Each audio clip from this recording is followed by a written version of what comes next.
Let me know if you can relate. There are times when we just simply forget to breathe, and all we need to do is focus on our breath. So the other day, I jumped out of bed, my alarm didn't go off. I'm running to the shower thinking, okay, I can get a quick shower in. The well is not working, there's no water coming out. Okay, so you pat on some extra deodorant, you put some extra stuff in your hair, you tie it back, you get dressed.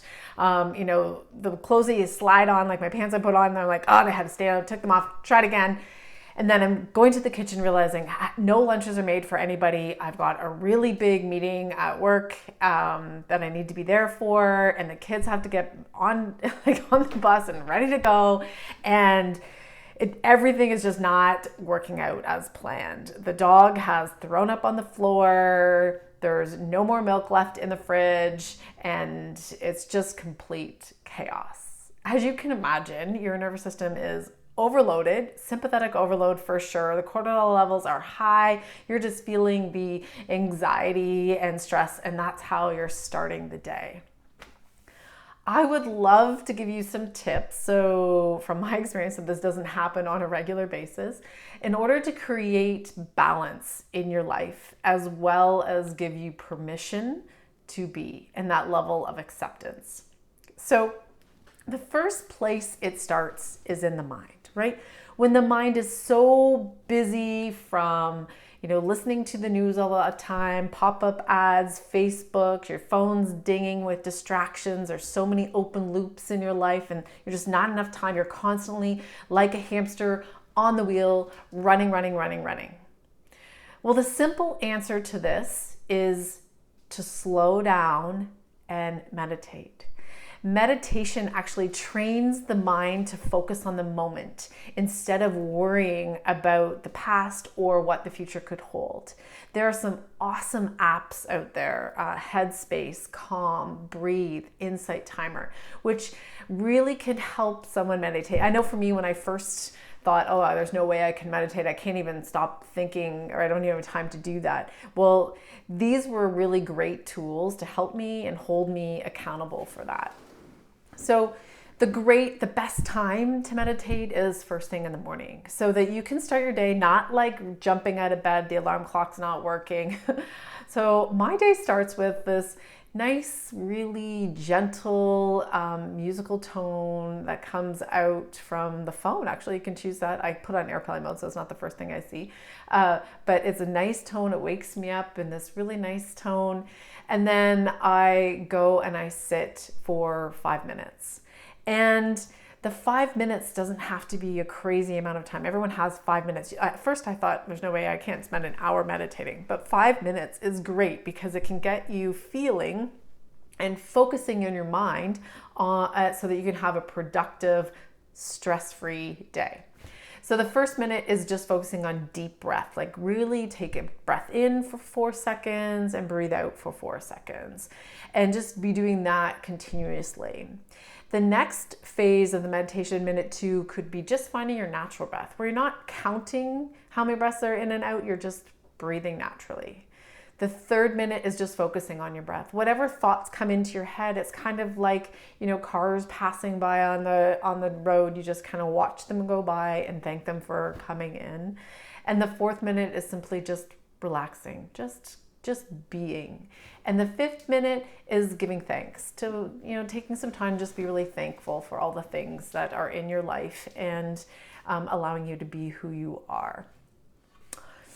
When you go, so starting your day is the key, because if you set yourself up for success first thing in the morning, you have definitely a better day. But also ending your day is another way. Are you organized at the end of the day, or are you like flopped out on your bed exhausted because of the day? One thing that has worked exceptionally well in our household is spending that extra 20 or 30 minutes before bed to be sure that everything is organized and ready to go. That if for some reason in the morning it didn't go as planned, you are actually kind of organized. So for my household, it means the dishes are already done and put away, the kids' lunches are already made, my clothes are set out the night before, the coffee pot is ready to go. Everything's got that systematic place, because I find that when I can wake up to a calm environment and knowing that I really only have to take care of myself first versus doing all the stuff, it is, much, much better. Another great way to end the day, I've been doing this for years, is I ask my kids, what are the 3 things that you're thankful for? And what's one thing that you did great today? And for those business owners or those that are like focusing on expanding and growing, I also ask people just to review their goals the night before, because you put that into your intention. Oftentimes, you may wake up with a new idea or a new way or one action step to move you closer to your goals. You know how some people, they drop they drop something on the floor, their keys, or they've lost their keys, and it's like a 5 alarm. They're swearing and cursing. They're not sure what they're like. Everything just seems like over exaggerated at the moment. And then there's other people that, they drop something or they can't find. They're like, oh, I wonder where it went. So I want to give you a few tips to keep calm and stay cool. So one is looking at it from a different perspective. Oftentimes people jump into the emotion, and then it's just this, emotional stress when you're there. But if you can just step back and be like, okay, where did I have my keys last? Or it's not that big of a deal. Just changing the perspective can actually help you move forward with things. Another question you might ask when you've got some sort of dilemma or problem, instead of focusing in on what's wrong and what's terrible and what's not working, is to ask the question, how can I solve this? Because that question shifts your mindset in your brain, and you're looking for the solution as opposed to focusing on the problem. One really easy thing to ask yourself is, what is the silver lining in this situation? There's always something good that comes out of it. We often have this imbalance in perception of an event, a person, a place, a time, whatever that is. And there's so many negative things that come with it. And so strong emotions that are like fearful or angry or upset or mad, or all of those things that kind of come into play. But in order to shift and balance the perspective, you want to take some time to think, what are the blessings and what are the benefits from this occurring? And when you can then get the balance of the 2 emotions, you can come to a place of being thankful and to appreciate and love what's happening. I know sometimes it's difficult to find the blessings and benefits, but trust me, they are there. Another great tip would be, what's the worst thing that could happen? Sometimes when you identify really what the worst thing is, and then you ask yourself, is that possible? The answer often is no. And then people will be like, I know that I've asked this to my daughter before, and then she's like, okay, yeah, I can deal with the worst thing. So they can move forward with what you're doing, and you can remain calm and, keep cool. So those are the mind pieces. The next thing is the body. And you guys all know this and have been told a million times before, but let's just reiterate it, right? Eat for energy. You don't want the emotional eating that comes into play, or the boredom eating. You want to eat, you want to fuel your body with good, healthy foods so that you can function and have as much energy as you need to do all the things you want to do in life. Drink water, stay hydrated.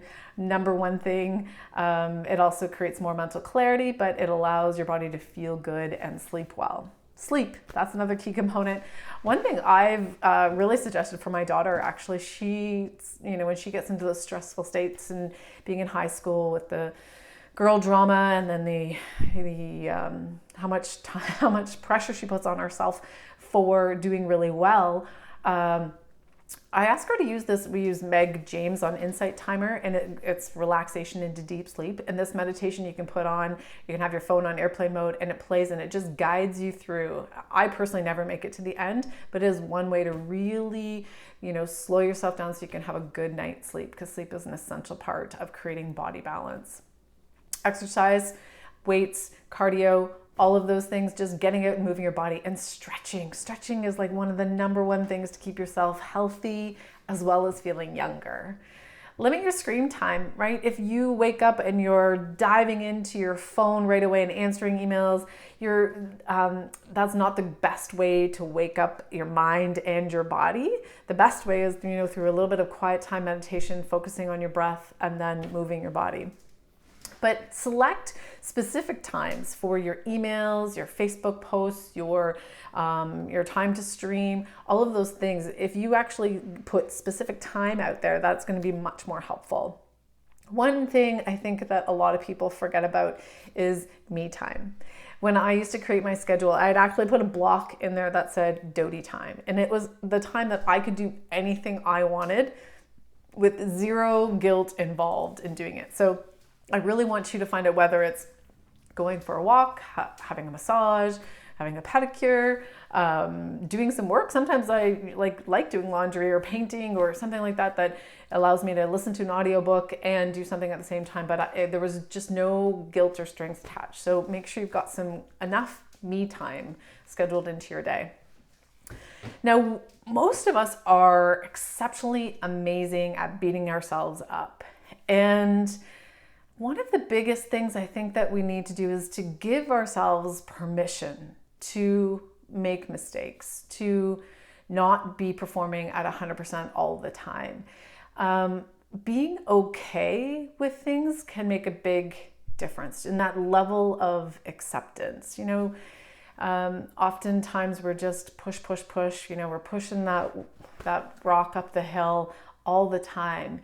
And when we think our success is based on how hard and how fast it gets up there, but it may not necessarily be. So there's a really great tool that we use in Full Circle, and that's the defining success in your ideal and getting clear on that. And that is a way that you can be true to your core values and give yourself permission to be sometimes, as opposed to just do. So if there's any tips that you felt have worked really well for you in your life, that it's created balance and acceptance and permission into your life, please put them into the comments below. If you like this, if there was one thing then there that, reminded you, oh yes, I have not been doing that, but that's a great thing. I need to get back on track. Let's put a like on the bottom there. And if you feel there's some people this might be helpful for, share it along. Or if you want to subscribe to our YouTube channel for any more videos, then please do so as well. I hope you have a fantastic day. And don't forget to breathe.